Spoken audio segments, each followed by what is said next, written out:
Hi guys, and welcome back to another video. This week was really productive for me. I got lots of work done.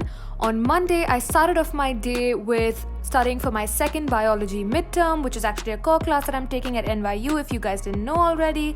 And in this class, basically it's a lot of practical based understanding. So I just spend my day making notes and diagrams off my previous notes and looking through lecture slides and YouTube videos to understand the concepts better and to feel more confident about my exam the next day.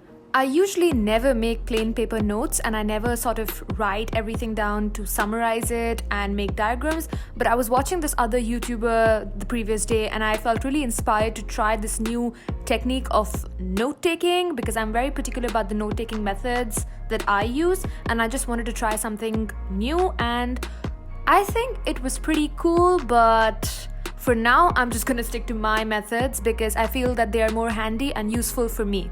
One useful tip for all the people revising for their midterms or whenever you guys will revise for any assignment or exam or finals, just don't cram everything on the last day because honestly, you're not gonna learn anything, especially in the last hour or two, so might as well just go with whatever information you already know and do well with the amount of information that you already know. At least for me, I've always noticed that if I don't break my sort of portion down and practice it over weeks or days before an exam, then I'm not going to learn it because I'm not going to be able to grasp the concept well.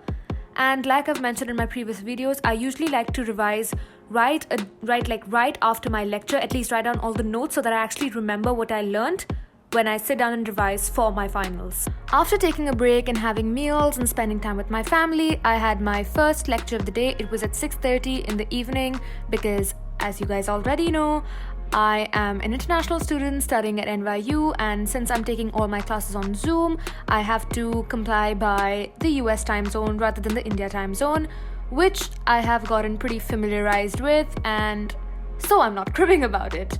And in this class, as you can see from the video, it was more of discussion based rather than taking notes and really absorbing the content in that way, because it's an essay writing class and we were just discussing our drafts and what kind of sources we want to use and learning about others and doing sort of peer reviews and stuff like that.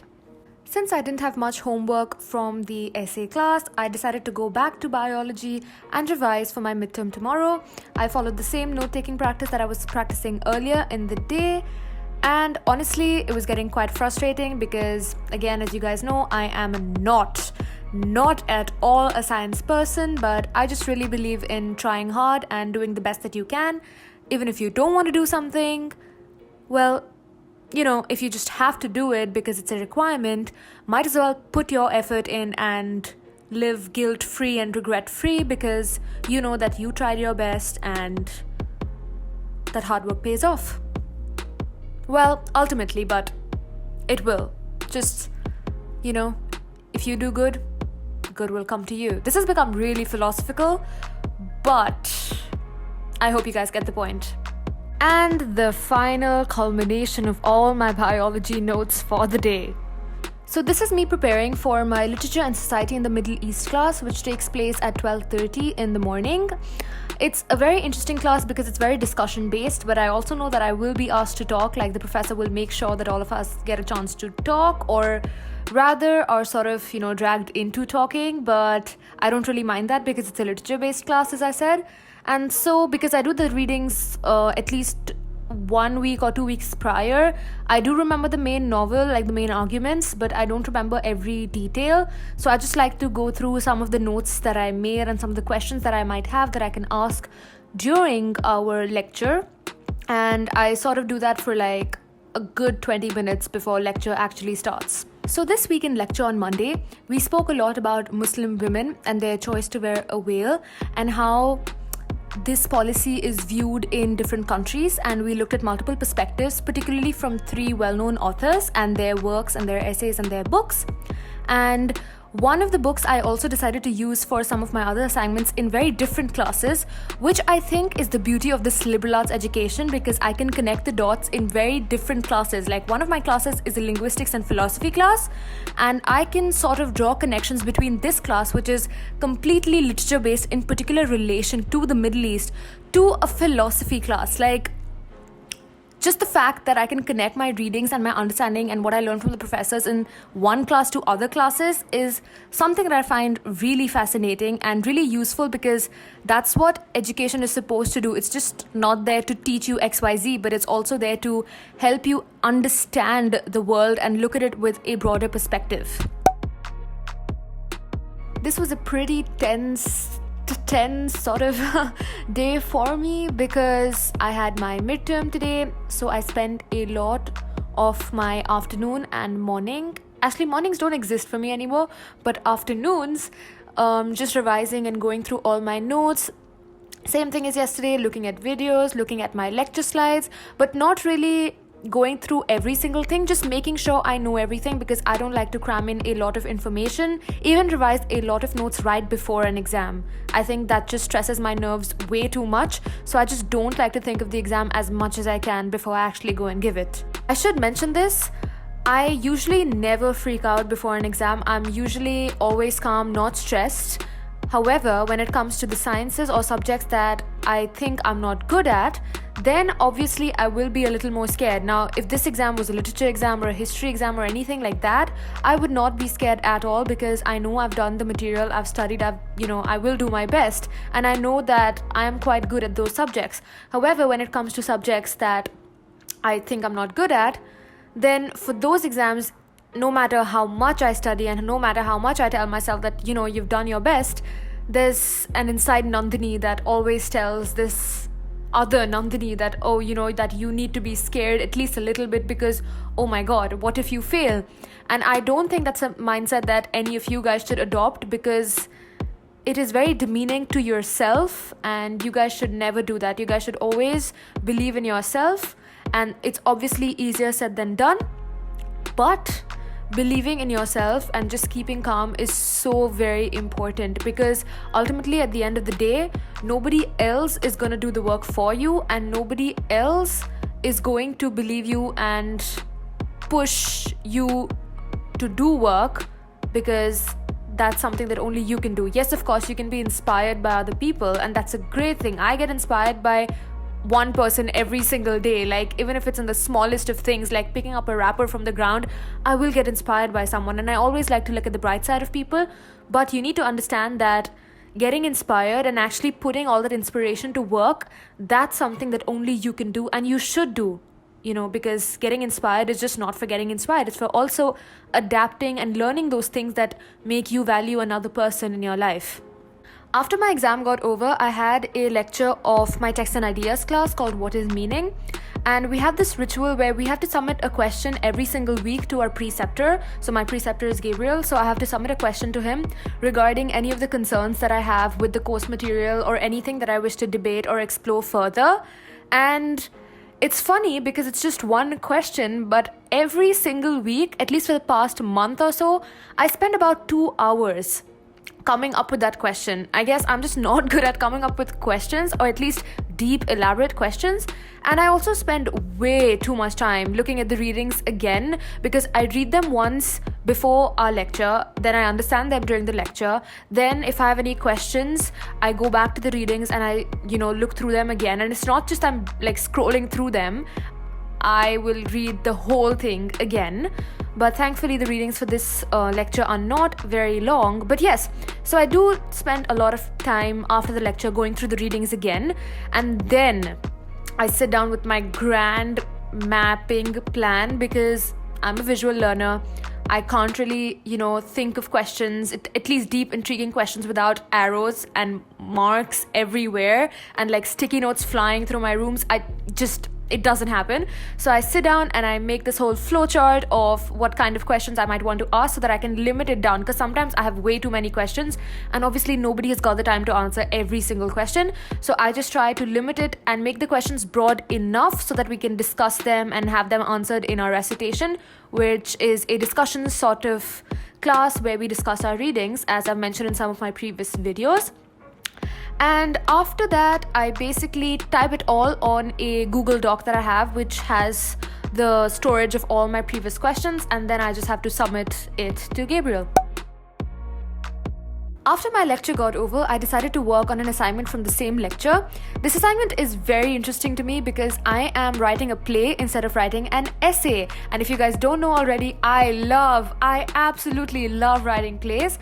And this is actually allowed because the essay structure is not restricted for this last final assignment. Obviously, it's going to be a very short play if it's just going to be between 2000 to 2500 words, which is the word limit.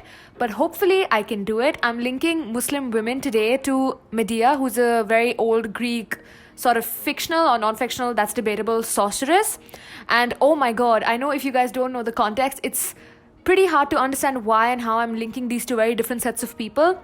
And quoting my professor, she thinks my project is a very ambitious project, which I would not deny because firstly I'm writing a play and secondly I'm comparing these two very different things. But everybody, all my peers, and she thinks that it's gonna work, so I've decided to give it a try, and hopefully it does work because it's so interesting. Like, I've never done a project like this before, and hopefully it turns out well. Okay guys, I'm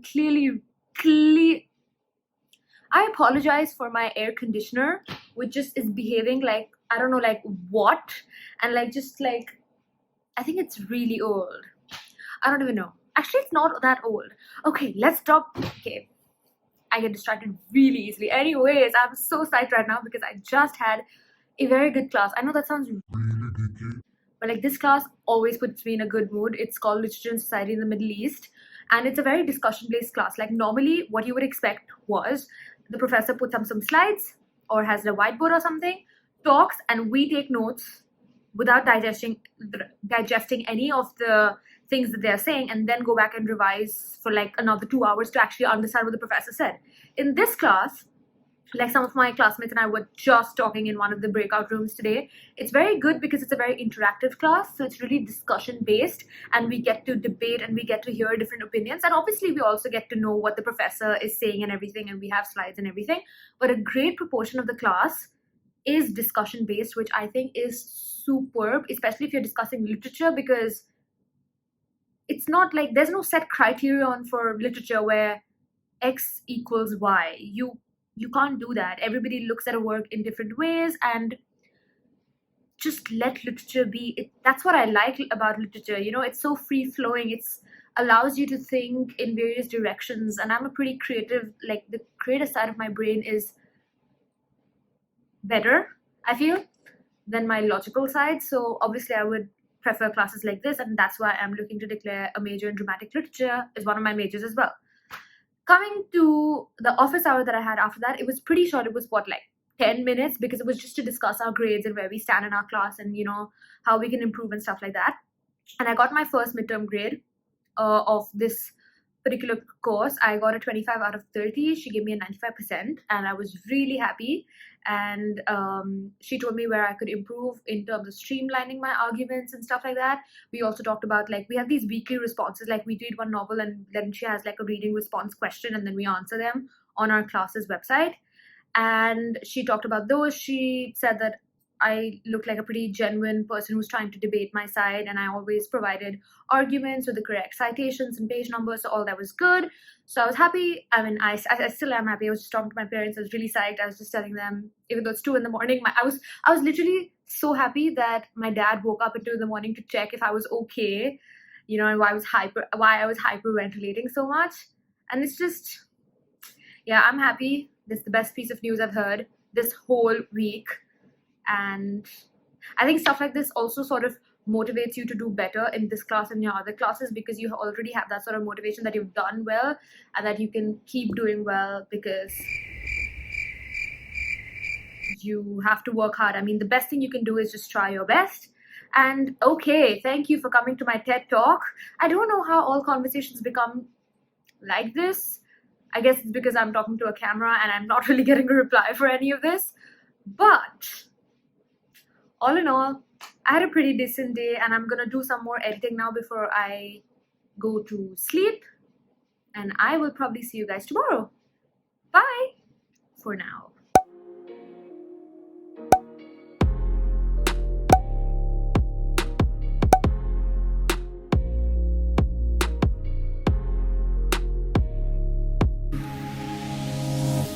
Like an echo in the forest, and a echo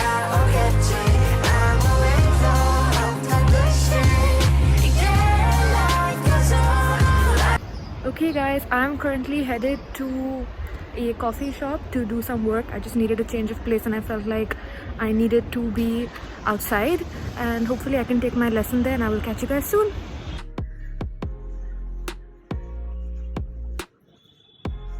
Friday is a pretty chill day for me because I just have one class and then I'm done for the day, and obviously the weekend's there. So I don't usually get quite a lot of work done on Friday because my body just sort of gives up because it just wants to sleep, and I let it sleep for like 9-10 hours on a Saturday and a Sunday. But I still got some work done when I was at the cafe.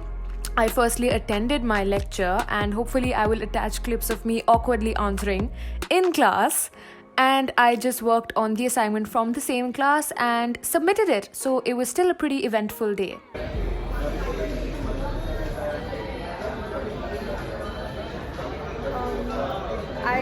I like a lot of the works that we've read so far, but I think I like Francis Bacon and David Lewis.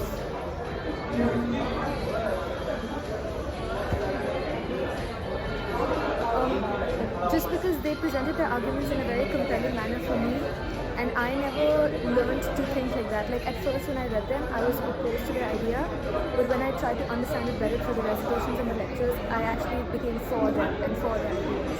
So I think that was interesting.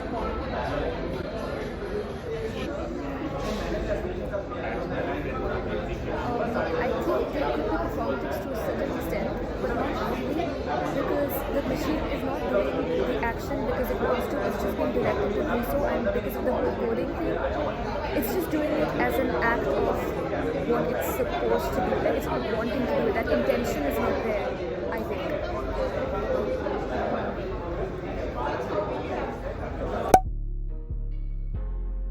I usually like to keep my weekends really light, and this is partly because one person once told me his time management schedule, and I realized that the weekends were basically left for doing nothing or chilling or doing the mundane tasks like doing your laundry or cleaning your apartment or buying vegetables or anything like that, you know, all those things that we have to do when we live alone. And I sort of learned a lot from this person, and I have since then forced myself to give myself at least a day's break where I just don't do anything, or I work on other things besides from university, like shooting these YouTube videos and editing them, because it gives me equal amount of happiness to work on them than to study and learn something that I want to make a career out of, which I am also deeply grateful for. So I spend a lot of my weekends calling my friends who are all over the world. I spend a lot of time with my father playing table tennis, and I also spend a lot of time with my pets. And yes, of course, how can I forget? I spend a lot of time sleeping because I love sleeping. Period. As always, guys, thank you so much for watching this video. Please do like it and subscribe to my channel, and also Stream B by BTS. This is just Nandini the fangirl speaking. But anyways, I will see you guys very soon. Bye!